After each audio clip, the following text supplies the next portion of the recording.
So I wanted to present my case on this because as I'm going over, some of this history and fairy tales, or if you want to call it that, um, some of the stuff seems eerie familiar to King David at times.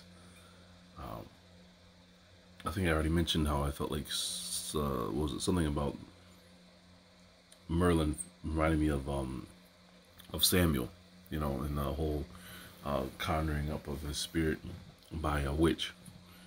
Um, I think it's interesting because, you know, with the climate that we're living in, you hear them talk about women's right to equal pay and stuff like that. And I sit back and think about it.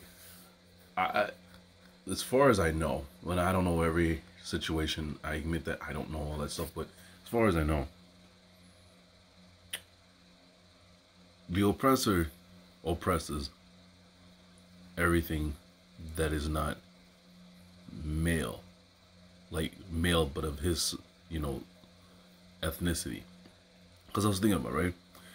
He oppresses his own women, and he has for years. Their lawyers oppress their own women, because right, because that's where it all starts, right? Who's writing these contracts? Who's writing down their opinions and calling it law on paper? They could conquer everything, and they could keep their woman subjugated, right? And you, so as you start studying this stuff, you start thinking about it.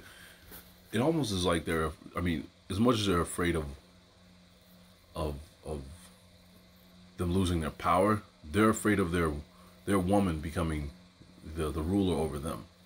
And I started noticing something, right? You look back, you sit back and you look at witchcraft. Witchcraft, and all that's good stuff. They really focus on the woman. It's a really a prejudicious um, society if you think about it, right? They really don't have much use for a man. Like if you're a wizard or a warlock, really, you're a phenomenon. Really, they don't want to teach them all that stuff.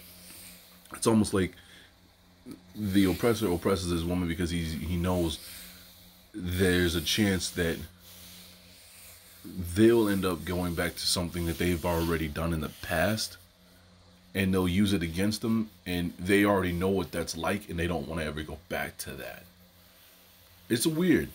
It's just weird. To me, I'm like, you sit back and you look at you look at us, and you're like, all right, you get why they're trying to oppress us. They're the direct enemy, right? But then you sit back and you think, well, why do they treat their woman, like they keep it on a short leash, no voting rights and stuff like that, and it's like you sit back and you're going over this stuff, and it's all in their witchcraft, they don't want that woman to learn what she used to know, because it was the position that they're in now wasn't the position they were in then. So it's like you gotta oppress us, but you gotta keep your foot on them. It's like it's like a boat that's leaking, and which hole do you cover up, because which one's gonna cause you to sink the fastest. But I think that also to me has something to do with the whole red and blue, right?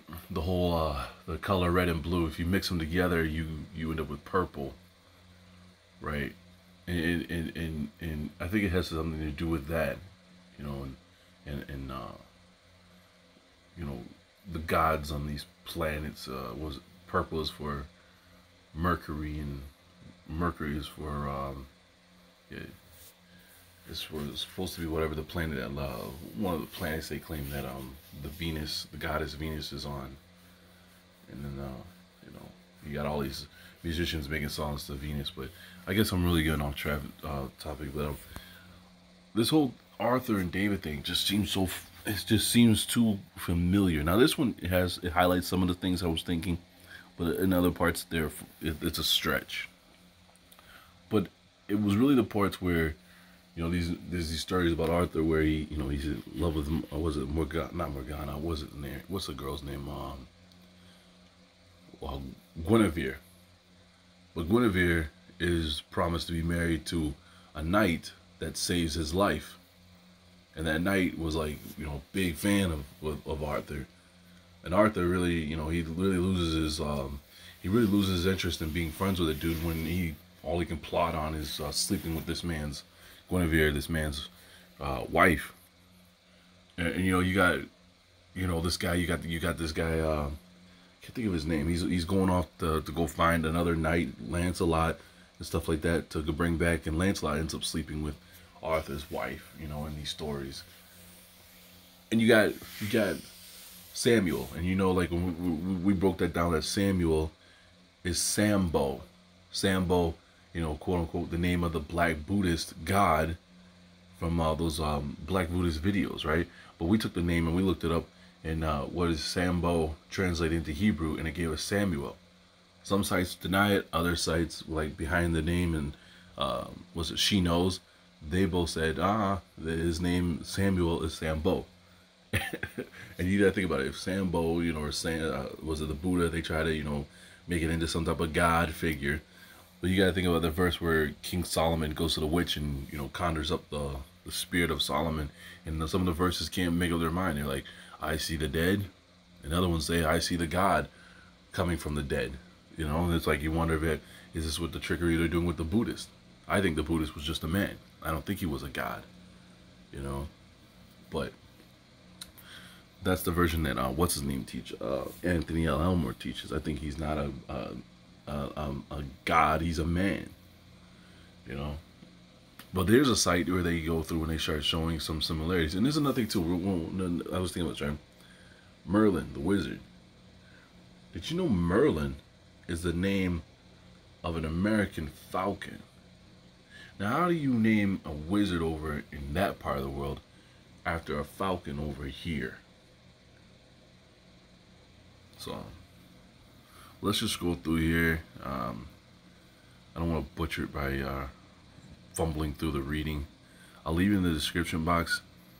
But I mean, here they're pointing out the similarities and just the you had Saul and you had Uther, right? In one case, Saul is not Saul, but Uther is the father of Arthur. The other cases, he's not. Which but I noticed that most of the time they're saying this is supposed to be his father. And anointing of David, the shepherd boy.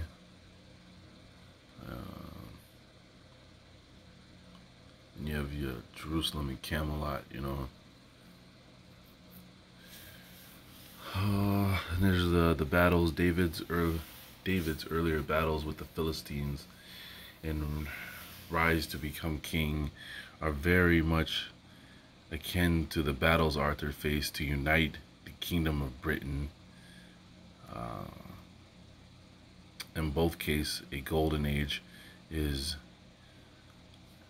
united. You get the picture. Now, where is the one I really want? It's down here. Both had sons that tried to kill them, right?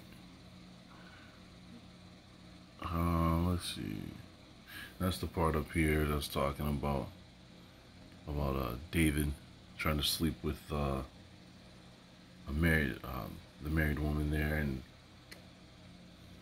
sends her husband off to the front line of the battle to get killed so he could have the wife. And Arthur, you know, in these stories, he's doing the same thing. And then Arthur's story is the worst though, because then he sleeps with this chick, and then the night he brings in Lancelot sleeps with his wife behind his back after he just won her away from this dude that he sent off to battle.